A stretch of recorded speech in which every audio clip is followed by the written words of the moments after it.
El día de hoy vamos a tratar un tema de bastante interés que es biomateriales. Bien, vamos a hacer un breve repaso por la definición, qué es un biomaterial, distintas características, cómo lo podemos clasificar. Hay varias clasificaciones y después particularmente relacionado con un tema que nos compete un poco más, que podemos tener más conocimiento, que es el caso de los biomateriales metálicos. Bien, convengamos que existen distintos grupos de materiales, grupos de biomateriales, que tenemos los plásticos o polímeros, los compuestos, los materiales cerámicos y demás, y hasta materiales que vienen orgánicos provenientes de los mismos seres vivos, pero vamos a focalizar o vamos a hacer mucho énfasis en lo que son materiales metálicos. Bien, entonces, ¿qué entienden ustedes por biomateriales? Si yo les dijera que hoy en día utilizo un cabestrillo porque tengo una lesión, una esguince en el tobillo, o en las muletas, ¿ustedes consideran que eso es un biomaterial? O si consideráramos el yeso, el mismo yeso, ¿consideran que es un biomaterial o no? O un mismo biomaterial es solamente aquello que utilizamos para meter dentro del cuerpo. Entonces, en ese caso, un bisturí, una pinza de cirugía, una aguja, podríamos considerarlo biomaterial. Bueno, voy a tratar de esas dudas que un poco intenté plantearles, que ustedes al final de la clase puedan discernir si efectivamente qué es un biomaterial y qué no, y cuando estén más atentos a la hora de encontrarse con esas situaciones.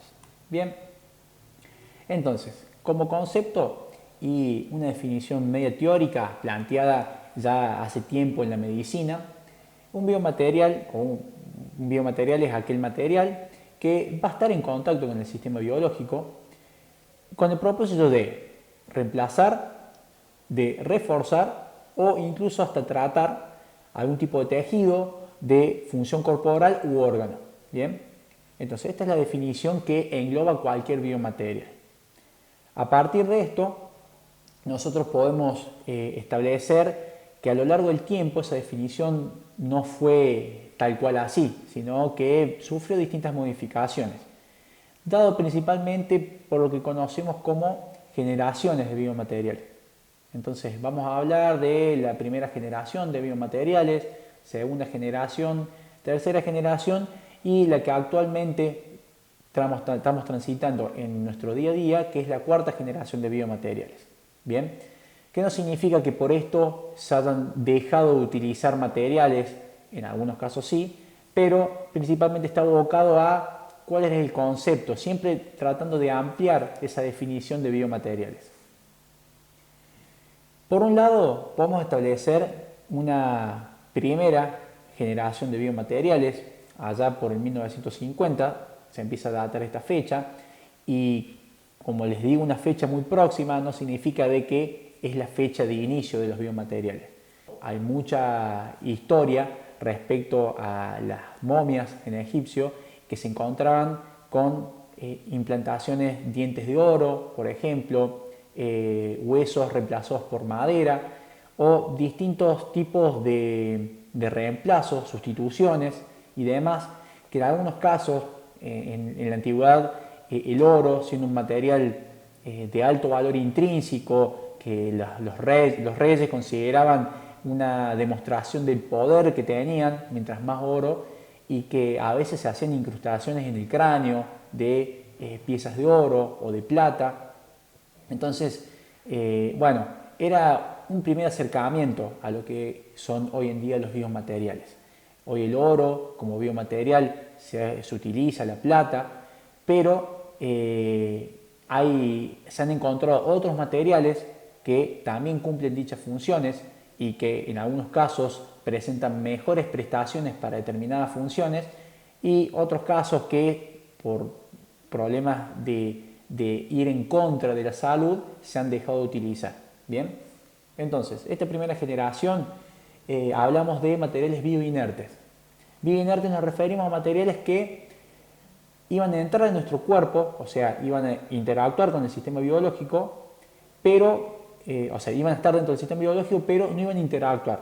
O sea, iban a estar alojados y evitaban cualquier tipo de intercambio con el sistema biológico. Entonces, algunos metales, algunos polímeros o cerámicos entraron de este grupo. Entonces, bueno, ahí podemos considerar en ese caso al acero inoxidable, al titanio, como polímeros, materiales de ultra alta densidad, la silicona, bueno, materiales que en líneas generales no iban a producir daños, pero tampoco iban a favorecer algún tipo de función biológica. Ya en 1970 se empieza a desarrollar más el hecho de que el implante tuviera una interacción con el sistema inmunológico o con el sistema biológico, principalmente potenciado por esa capacidad de, en algunos casos, acelerar los procesos de regeneración o de reconstitución, y aparecen, por ejemplo, materiales utilizados como la hidroxiapatita, los biovidrios, polímeros y materiales degradables. Hay prótesis que actualmente en la actualidad se siguen utilizando, tornillos por ejemplo, que se colocan y el mismo sistema los va degradando, los va absorbiendo. Bien, entonces esta segunda generación era para materiales bioactivos o bioabsorbibles. Bien, no era una función dual, sino que favorecían, por ejemplo, en el caso de hidroxiapatita, que es un componente que forma al hueso de las personas, favorece el crecimiento óseo. Entonces, para la recuperación de una fractura y que con la colocación de un implante puede favorecer la regeneración y reconstitución del implante, ¿bien? Y del hueso, obviamente. Y para el caso de un tornillo que es bioabsorbible, bueno, no es necesaria una segunda cirugía para extraer el implante. Y a su vez el material forma dentro del sistema, o sea, favorece o se libera, se termina disolviendo a través de iones que no dañan el sistema biológico. Pasemos ya a una tercera generación, en donde encontramos materiales que sí son bioactivos y bioabsorbibles. O sea, ya vamos a una respuesta más próxima a la que tiene el cuerpo humano. Bien, el cuerpo humano, en líneas generales, muchas de las células, de los distintos elementos que crea ante una respuesta, también los degrada.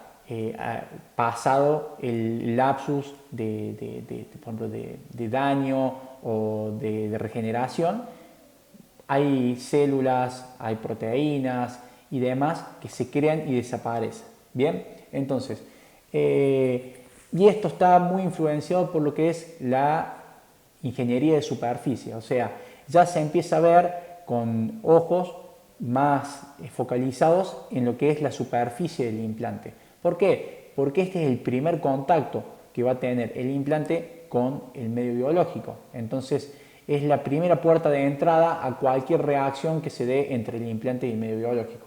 Por lo tanto, bueno, el tema de rugosidad, el tema de la porosidad superficial, el tema de agregado de los cementos, el agregado de partículas bioactivas para acelerar procesos de regeneración celular, etc., comienza a ser como un tema de mayor profundidad. Y esto ya estamos hablando de la década del 90.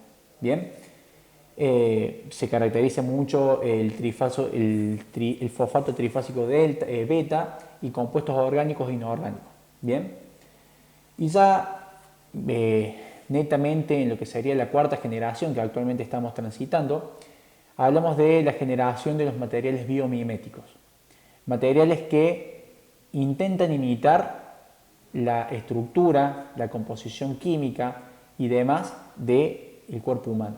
Entonces, cuando hablamos de una piel sintética, pero con las mismas características a partir de células madres y demás, poder copiar la misma estructura que tiene nuestra piel a través de materiales biomiméticos, que obviamente favorecen aún más la regeneración y la aceptación del organismo o del sistema biológico a estos materiales.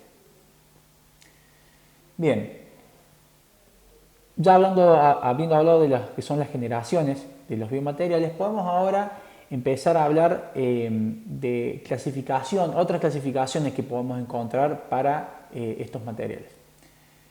Vamos a hablar según el tipo de procedencia. Bien, ¿a qué nos referimos de procedencia? De cuál es el origen de ese biomaterial. Partiendo de la procedencia que puede tener el biomaterial, podemos tener biomateriales autógenos. Esto se refiere a que provienen del mismo organismo. En este caso, si nosotros tenemos una quemadura, por ejemplo, y hacemos una extracción de alguna otra zona del cuerpo para colocar esa piel sana sobre la zona dañada o afectada, en ese caso el implante proviene autógenamente del mismo huésped, de la misma persona. El otro caso es el de materiales halógenos que provienen dentro de la misma especie, o sea, de otra persona. Pueden ser algún implante como, no sé, un hueso, piel, algún órgano y demás, que proviene de otra persona, que en este caso puede ser una persona que haya donado algún órgano y demás, y el cuerpo lo acepta o lo toma como parte de sí mismo. Entonces estamos considerando que también es un biomaterial. Otro grupo, vamos a englobar el caso de los materiales xenógenos, que en este caso no proviene de la misma especie, sino que proviene de otra especie distinta al del huésped, como puede ser la del reino animal.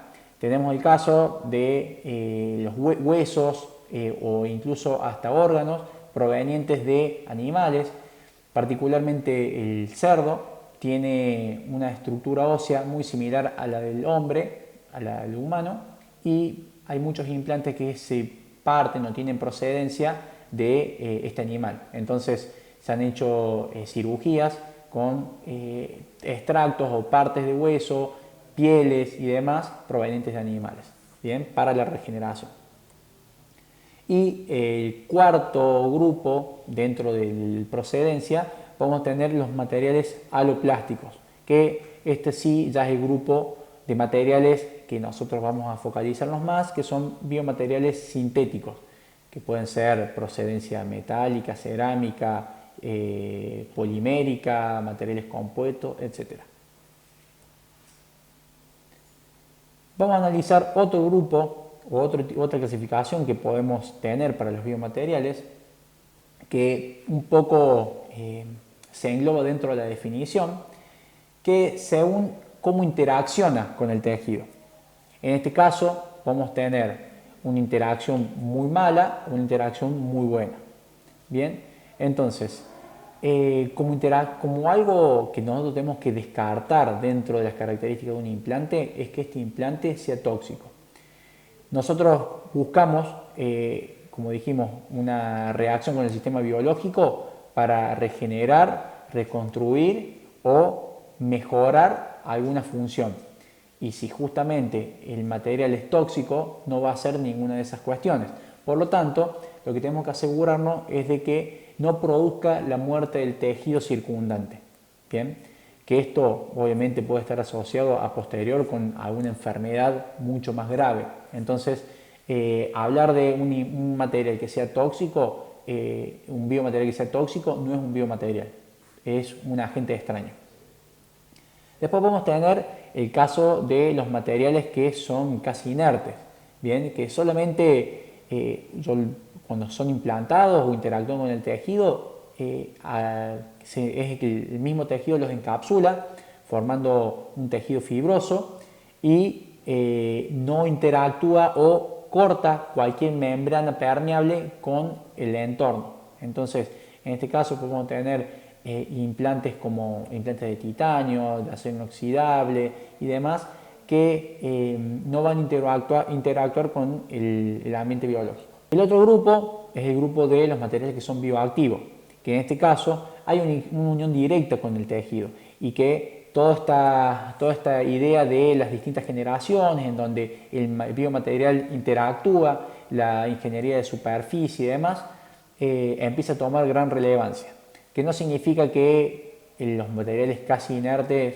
no estén jugando un rol importante en la variedad de biomateriales que tenemos hoy en día, pero es un nuevo grupo de materiales. Y finalmente, los materiales que son considerados biodegradables, que básicamente se disuelve el implante, en donde la formación de tejido nuevo va reemplazando al implante o el material.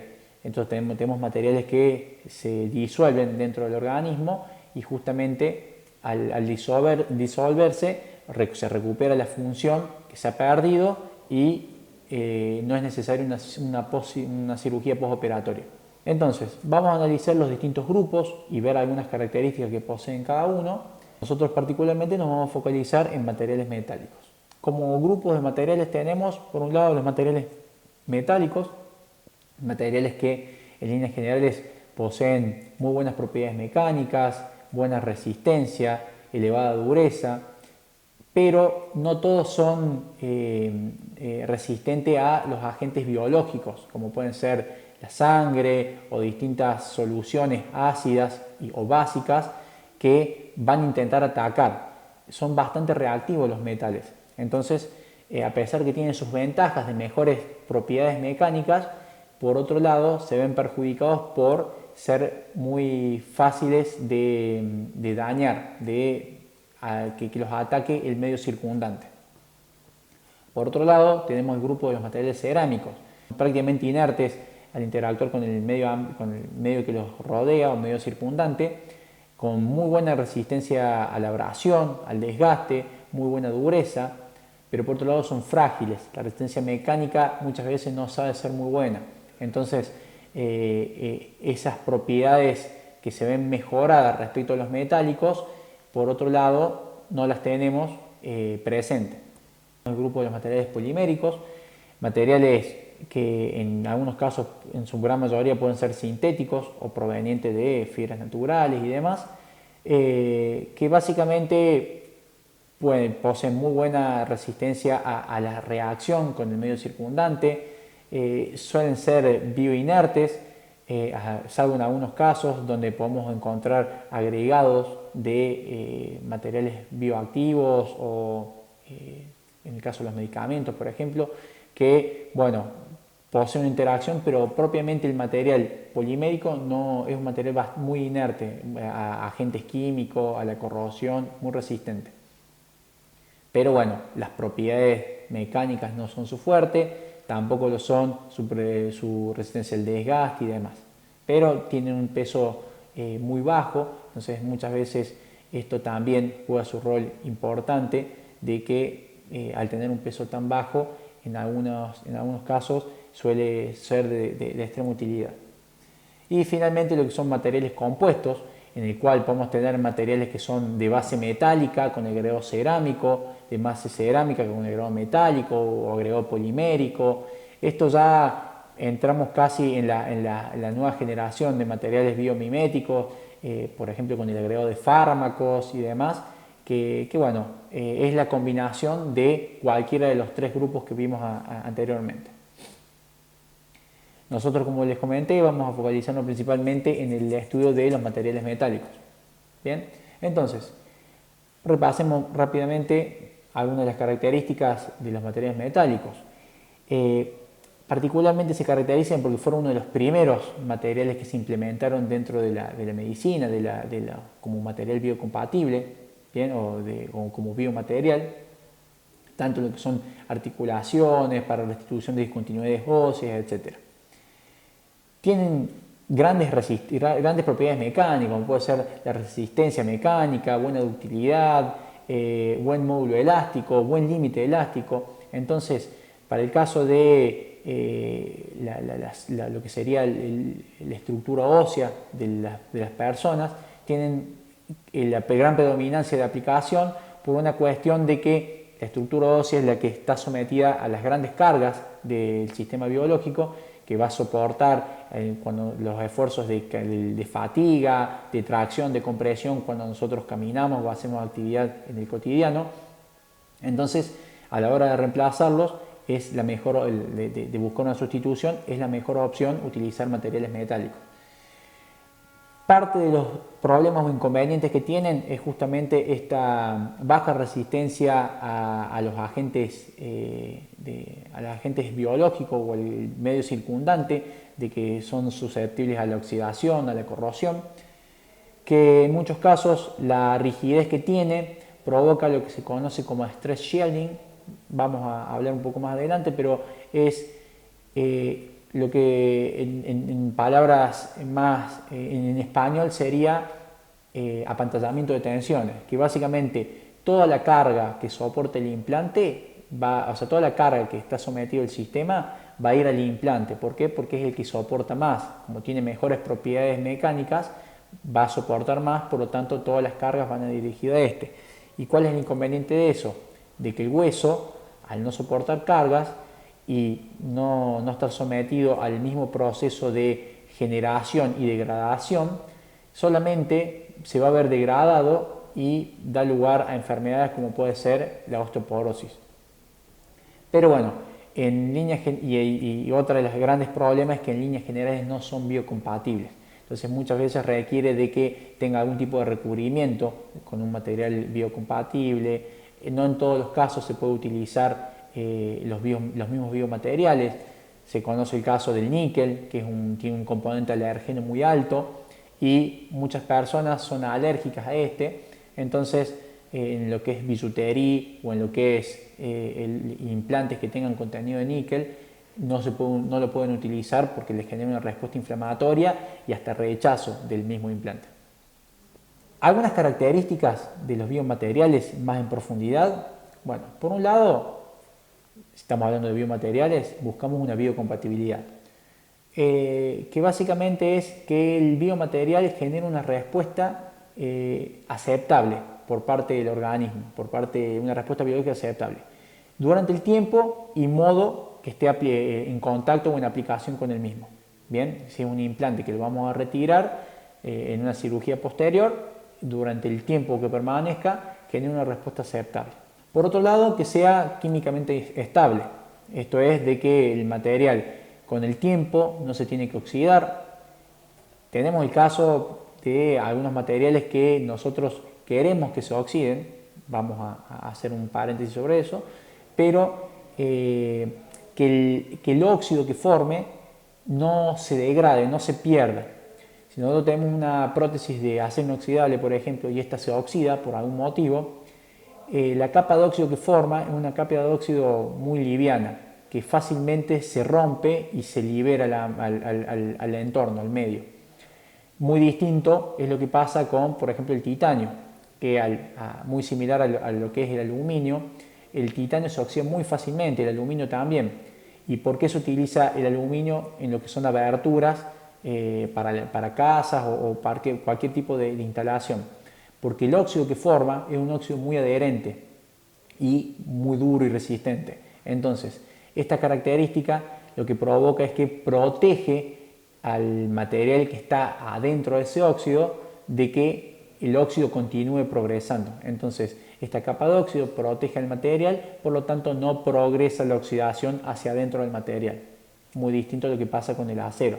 Si nosotros dejamos un material de acero a la intemperie, vamos a ver que se empieza a oxidar y que el óxido, si nosotros pasamos la mano, fácilmente se pega de un color rojizo o un color anaranjado, cobrizo, se pega a la mano y ese óxido que se va perdiendo deja al descubierto el material base que obviamente con el tiempo se va a seguir oxidando.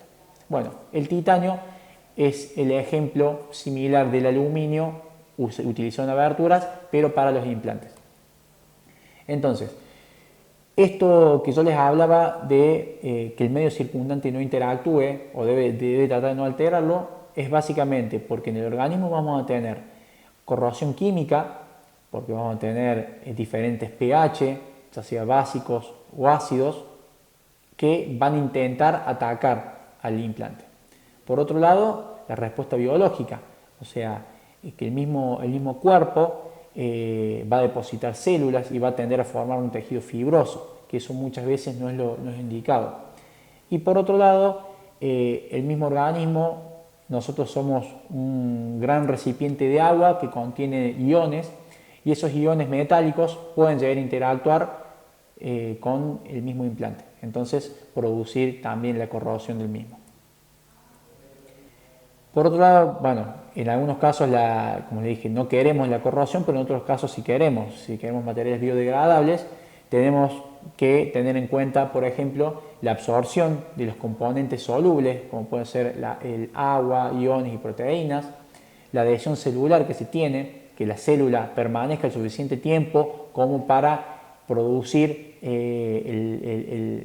la regeneración del tejido que nosotros queremos reparar, y evitar que este implante que se va a biodegradar reaccione de manera extraña, que el cuerpo lo tome como un agente que está justamente dañándolo y lo intente encapsular, porque en ese caso no vamos a lograr que el implante se biodegrade. Pasando a otro punto de interés, es que un implante no debe ser tóxico, no debe ser carcinógeno y no debe ser genotóxico. Estas tres características básicamente tienen que ver con que los procesos biológicos no generen el rechazo del implante.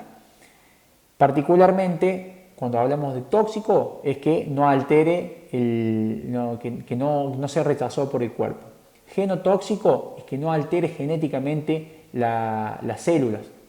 Y lo que hablamos carcinógeno es que no evitar la formación de neoplasmas malignos o células cancerígenas, que en cualquiera de los tres casos estamos hablando de casos graves en el cual un implante no debe producir. Bien, vemos cuáles podrían ser los efectos de que esto ocurra o que exista cualquiera de estos tres factores dentro de un implante, produciendo una reacción inflamatoria muy grave, con la formación de tejido de pus o rechazo completo del implante. Por otro lado, cuando les hablaba de que el implante no debe interactuar o que debe en algunos casos ser inerte la reacción con el organismo, en líneas generales siempre va a haber una reacción. ¿Por qué? Cuando ustedes se golpean o cuando hay algún corte o golpe, el organismo siempre va a generar una respuesta, que es la primera respuesta inflamatoria. El organismo va a tender a enrojecer e inflamar la zona. ¿Por qué? Porque va a mandar células, proteínas y demás para que intenten proteger la zona dañada o lesionada. Entonces, esta respuesta inflamatoria siempre va a estar presente, y si hacemos una cirugía no vamos a estar exentos, y una cirugía para colocar un implante metálico no vamos a estar exentos y va a ocurrir esta respuesta inflamatoria. Pero hay que tener en cuenta que primeramente nosotros cuando tenemos el implante dentro del cuerpo, lo primero que se produce es que las proteínas se van a colocar sobre la superficie del mismo, entonces hay una absorción de proteínas. Después de esto comienza una aproximación de las células, a infiltrarse algunas células, o los neutrófilos, que son las primeras células que llegan después de las proteínas. Una vez que llegan los neutrófilos y limpian la zona, porque independientemente que un implante viene esterilizado y demás, siempre el organismo va a intentar acondicionar la superficie del implante y demás. Bueno, llegan los neutrófilos, limpian la zona y comienza la liberación de citocinas o los monocitos. Una vez que se produce eso, empieza la activación de los macrófagos para comenzar lo que se llama el reclutamiento de las células que van a regenerar el tejido. Bien, este proceso lo conocemos como la respuesta inflamatoria aguda, que es un proceso necesario que ocurra, justamente dado por el sistema inmune, que va a intentar proteger el organismo del nuevo agente que tenemos dentro del cuerpo.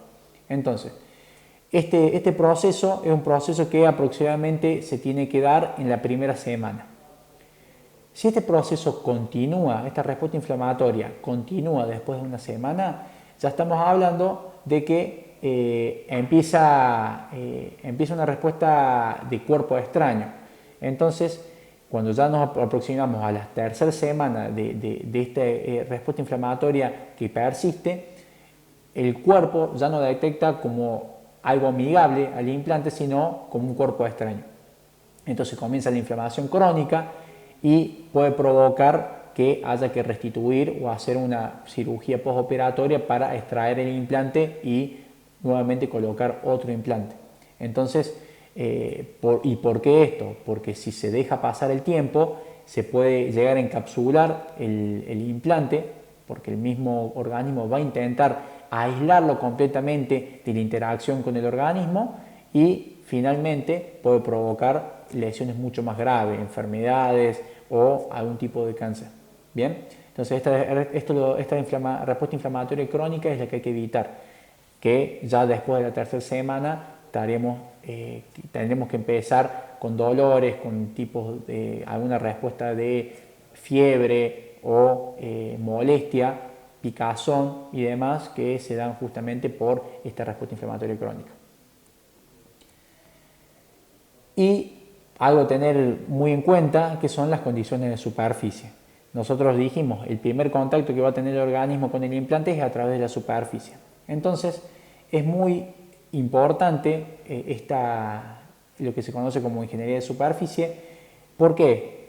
Porque en este caso, la composición química, la carga superficial, podemos cargar estáticamente con cargas positivas o cargas negativas si queremos favorecer algún tipo de atracción de células, ¿bien? O de iones. La topografía o rugosidad del implante para justamente favorecer la deposición de las células o no, la mayor o menor permanencia. La mojabilidad que tiene justamente el implante. Recordemos que la sangre tiene un gran porcentaje de agua, entonces para poder lograr transportar las células es a través de la sangre y esta tiene que poder mojar al implante. Entonces es otro factor a tener en cuenta. La cristalinidad y morfología de la superficie, la porosidad que podemos llegar a tener. La porosidad muchas veces favorece a la deposición o el estacionado de las células y que en el caso en muchos casos el anclaje de estructuras del mismo hueso que nosotros queremos reconstituir para que el trabajo entre el implante y el hueso sea algo más sinérgico, que trabajen conjuntamente y que no sea solamente a través de un cemento que esté pegado el implante al hueso. Otra cuestión a tener en cuenta son las propiedades mecánicas adecuadas. No siempre cuando hablamos de propiedades mecánicas queremos que el implante resista o tenga la mayor resistencia mecánica o dureza. Muchas veces, o dependiendo del tipo de implante, no buscamos eso. En el caso de un implante de cadera sí buscamos una buena resistencia a la fatiga, resistencia mecánica. En otros casos no buscamos que sea elevadísima la resistencia, justamente para evitar el proceso de stress shielding, el apantallamiento de tensiones. Que esto es lo que les comentaba hace un rato. Cuando yo someto a carga a un hueso que está sano, todas las cargas van a dirigido a él. Pero en el caso de que sea un hueso lesionado y que tenemos un implante, todas las cargas van a ir hacia el implante. Entonces, cuando el hueso no está sometido a estas cargas, se ve sometido a un proceso de degradación mucho más exhaustivo que de regeneración. ¿Por qué? Porque el organismo interpreta de que la regeneración del hueso no es necesaria, ya que hay otro agente que está soportando las cargas. Entonces, hay una degradación del hueso y esto puede provocar el aflojamiento del implante, problemas de osteoporosis, que particularmente se da en adultos mayores, pero es un problema que se puede dar o ver propiciado por justamente este tipo de implantes metálicos. Entonces, esta disminución en el hueso provoca una reducción en la masa ósea. Y como vemos en el gráfico, vamos a ver que si yo aplico para una determinada deformación, vemos que el gráfico de la izquierda tiene deformación en la línea horizontal y tensiones en la línea vertical. Entonces, si nosotros tenemos una determinada deformación, dada por la aplicación de una carga, vamos a ver que para esa deformación, fíjense, la primera diagonal o primera línea que vemos correspondiente al hueso, vamos a ver que la resistencia es muy baja. Y para el caso del implante metálico de metal, la resistencia es mucho mayor, entonces todos los esfuerzos van a estar sometidos al implante. Esto es lo que les quería explicar recién y lo podemos ver representado a través de la ley de Hooke, que básicamente relaciona que la tensión es igual o proporcional a la deformación y al módulo elástico. Entonces, debido a esta diferencia en módulo elástico que vemos, porque ya que la deformación va a ser la misma, vamos a tener distintas tensiones. Entonces, la deformación es igual para el hueso y para el implante. ¿Qué va a ser distinto? El módulo elástico. Y el módulo elástico va a dar lugar a distintas tensiones. Bien, vemos acá en la imagen de la derecha cómo las cargas van distribuidas hacia el implante y no hacia el hueso. Entonces esto puede provocar degradación del hueso, pérdida de la masa, aflojamiento, problemas de osteoporosis, etc. Vemos ahí la imagen de un hueso dañado y un hueso afectado por esta degradación de la masa o reducción de la masa ósea.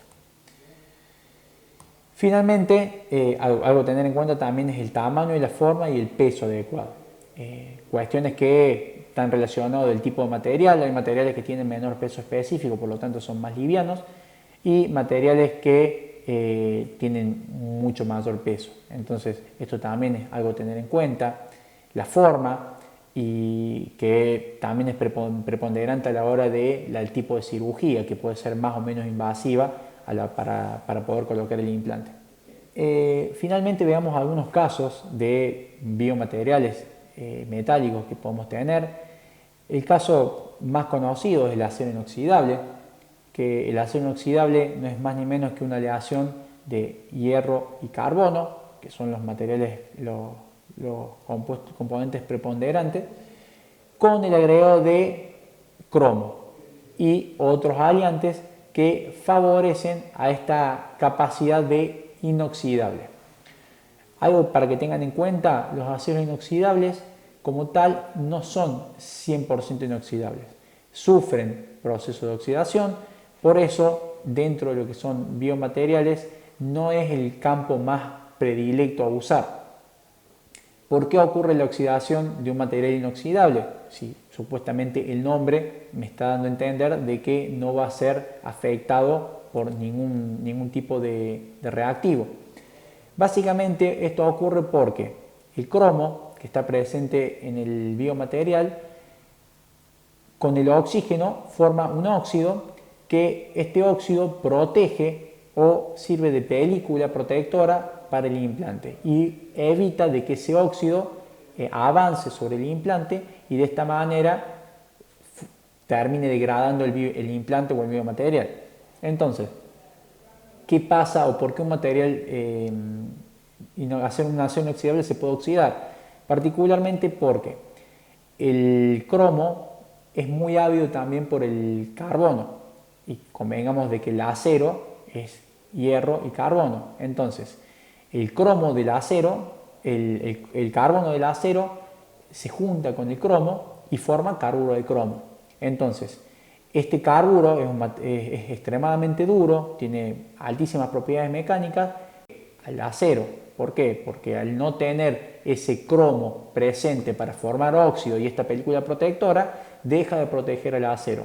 Y ese es el principal problema por el cual el acero inoxidable se puede oxidar. Existen algunos aceros inoxidables que se llaman bajo carbono, o sea, tienen niveles de carbono muy reducidos, y que básicamente lo que evita es que al tener tan poco carbono, que el cromo se vaya con el carbono. Entonces de esta forma cumple su función de acero inoxidable. Pero igualmente están supeditados o están tan expuestos a la oxidación. No deja de ser un factor que los puede influir. Bien. Entonces, en líneas generales, ¿qué propiedades tiene un acero inoxidable? Elevada dureza y resistencia mecánica, elevada rigidez, que esto un poco va en contra de lo que buscamos porque va a afectar al stress shielding. Económicamente son de los implantes más baratos respecto a otros materiales metálicos utilizados en implantología y tiene una resistencia a la corrosión moderada, bien, por esto que les comentaba de que están expuestos a la oxidación igualmente. Y uno de los principales problemas, aparte de esto, de que se pueden oxidar, es que contienen níquel, y el níquel es un material que tiene un componente alérgeno muy alto, muchas personas son alérgicas al níquel, entonces puede provocar el rechazo por justamente esta característica. Bien. Acá vemos una de las aleaciones más utilizadas, que es el acero IC 316L, que este acero, la L indica que tiene bajo porcentaje de carbono. Entonces, el acero inoxidable 316 se utiliza en otras cuestiones, aparte como biomaterial, pero el material, la característica de la L justamente está enfocada en esto de que no se oxide tan fácilmente, y por eso se lo utiliza como implante. Por otro lado tenemos lo que son aleaciones de cromo-cobalto. Son aleaciones que tienen un 65% de cobalto y un 30% de cromo. También ambos materiales se oxidan fácilmente y forman esta película protectora. Tienen otras variantes como pueden ser el molibdeno, el silicio, el manganeso. Y estamos hablando con materiales que ya tienen elevada resistencia mecánica, mayores que el acero inoxidable, elevada dureza, elevada resistencia a la fatiga. Entonces, para aquellos implantes que están sometidos a acción de fatiga, como puede ser el caminar o distintos movimientos y cargas que van a ser cíclicas y continuas, bueno, poseen elevada resistencia.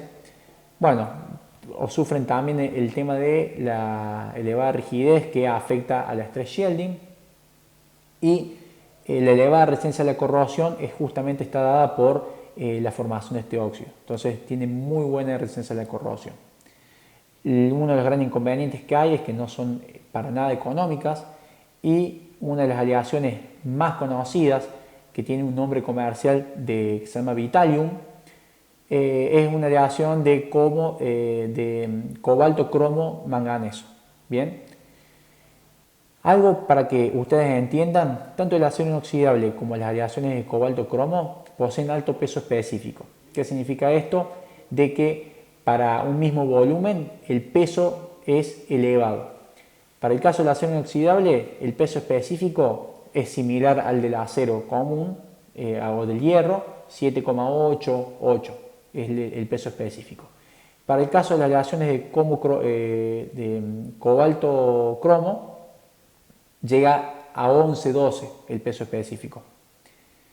Entonces, esto a veces nos puede presentar un gran impedimento, ya que el implante va a tener un determinado tamaño y por el mismo volumen que va a tener un peso elevadísimo. Entonces, tenemos el caso de un material que en la actualidad es uno de los que mayor campo en el mercado ha ganado, que es el titanio. ¿Por qué el titanio?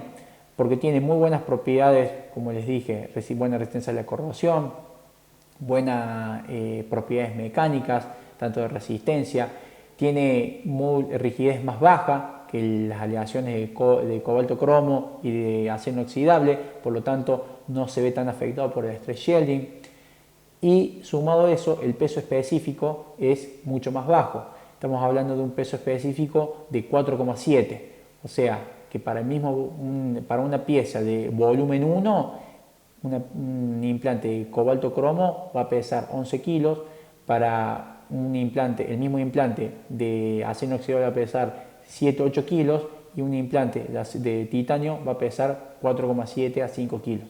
Entonces vemos que se reduce muchísimo el peso.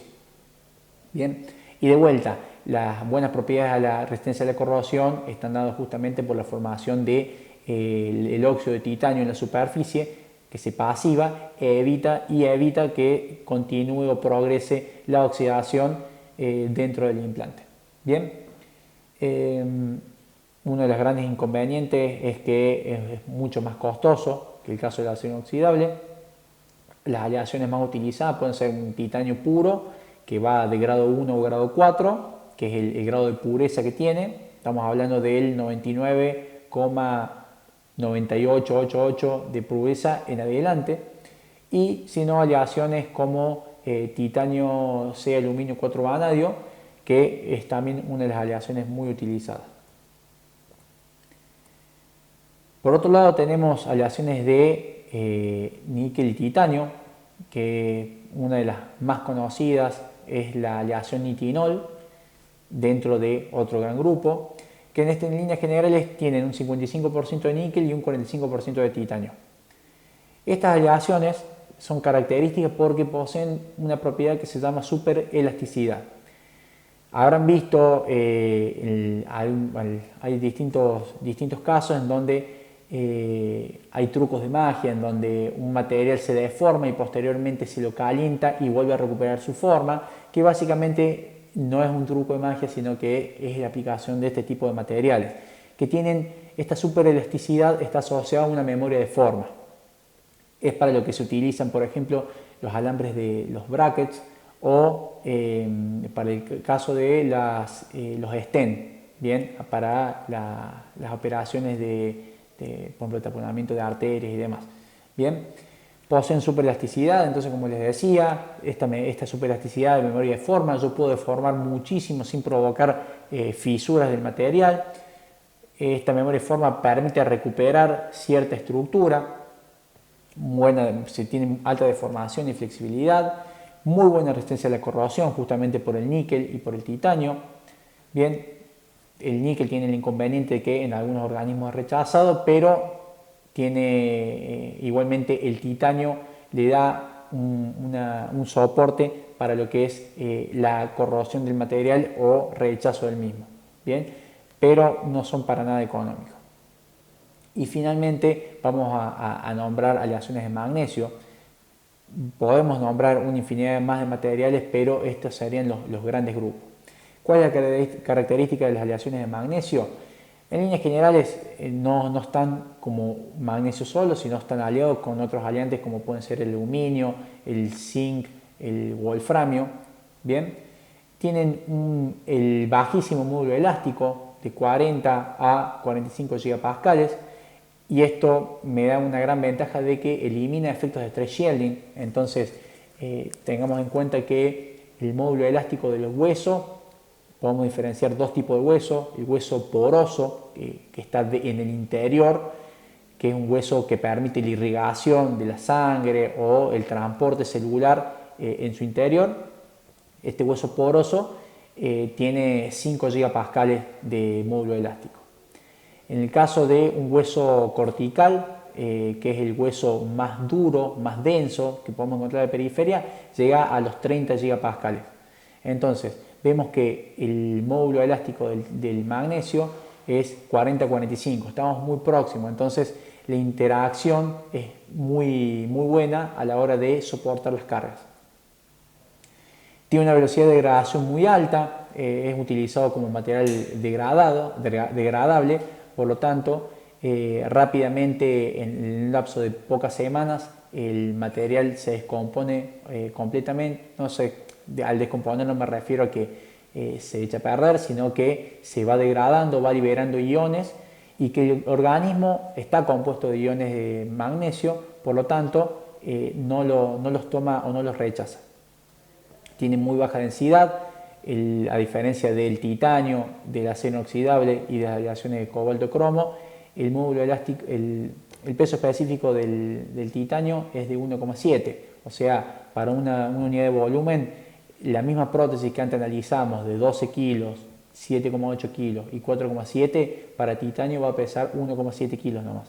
Entonces vemos la gran diferencia de pesos que hay, casi 10 veces más, una reducción de 10 veces en peso. Y bueno, como les decía, la liberación de iones de magnesio al organismo no es un impedimento, ya que el ion de magnesio más 2 es muy abundante en el cuerpo humano. Uno de los principales problemas que tiene es la generación de hidrógeno, que esto sí es muy perjudicial, ya que la liberación de hidrógeno puede provocar la formación de burbujas alrededor del implante. El hidrógeno de por sí es un gas combustible, entonces pasa a ser peligroso. Obviamente que hay estudios para reducir justamente esta generación de hidrógeno y en el peor de los casos se tiene que proceder a evacuar ese hidrógeno a través de la ruptura de ese encapsulamiento de gas. Y bueno, dentro de las aleaciones más utilizadas tenemos la Z91, Z31, son aleaciones comerciales utilizadas de magnesio. Aplicaciones que podemos tener para cada uno de estos materiales. Vamos a hacer el repaso por alguna de las prótesis más comúnmente utilizadas o aplicadas al cuerpo humano. Tenemos el caso de lo que es la prótesis de cadera. Prótesis de cadera, como vemos en la imagen, son varias componentes las que la forman, de distintos materiales. Tenemos materiales que son poliméricos para justamente mejorar o cumplir la función de la articulación. Tenemos materiales cerámicos para reducir el desgaste o el rozamiento. Y en el caso de la parte metálica, en líneas generales es de acero inoxidable o de aleaciones de cobalto cromo o de titanio. Bien, pueden tener el agregado de un cerámico o pueden ser del material base sea acero inoxidable y la superficie tenga algún agregado de titanio o de cobalto cromo, de una aleación de cobalto cromo. Pero estamos hablando de materiales compuestos, ¿ya? De dos tipos de aleaciones distintas que estamos aplicando. Otro caso que podemos tener es el caso de la prótesis de rodilla.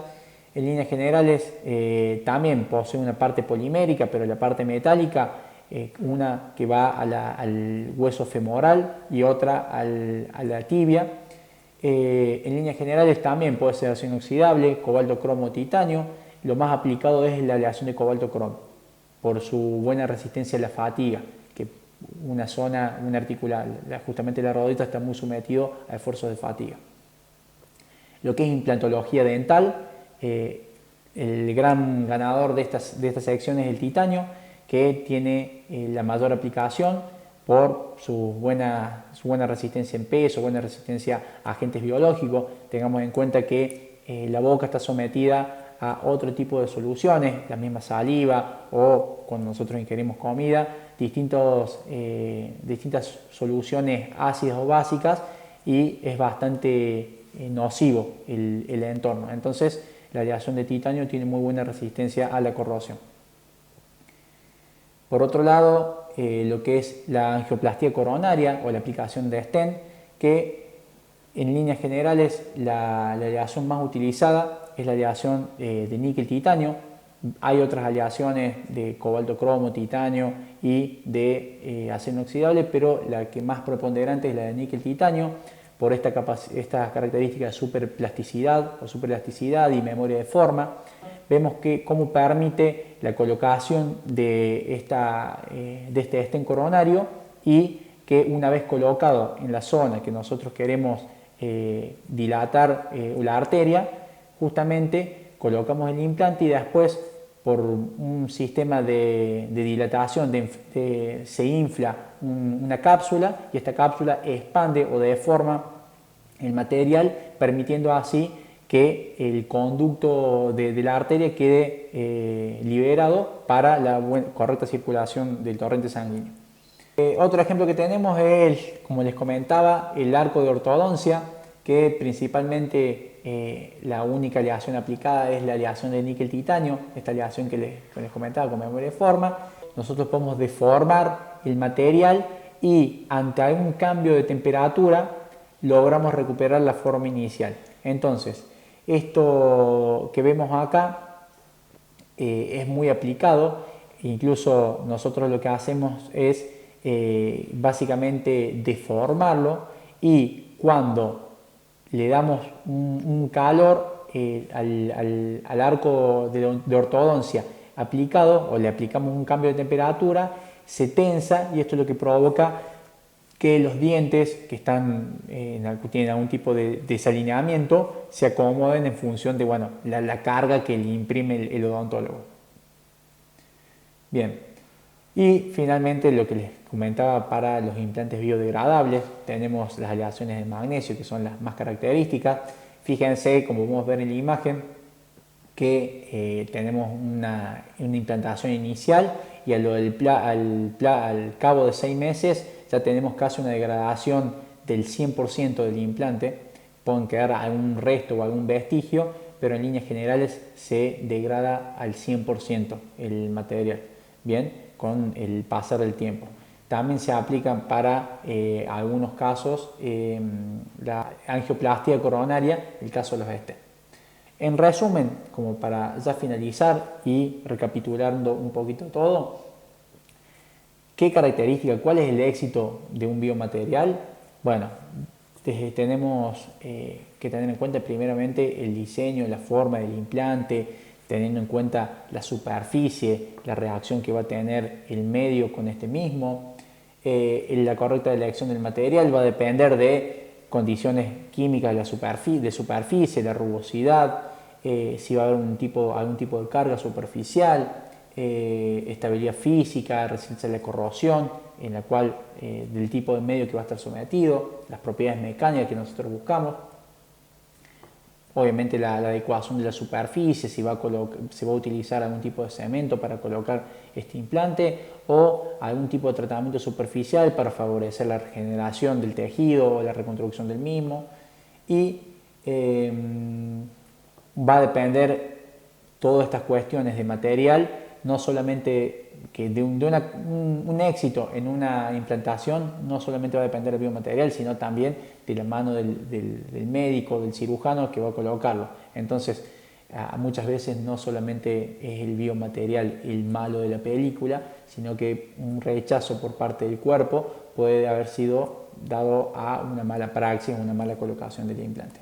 Y ni hablar las condiciones de salud del huésped, que el huésped esté con algún tipo de tratamiento previo y demás, puede llegar a perjudicar o desfavorecer la vida útil del implante dentro del cuerpo, y al mediano o corto plazo provocar el rechazo del mismo.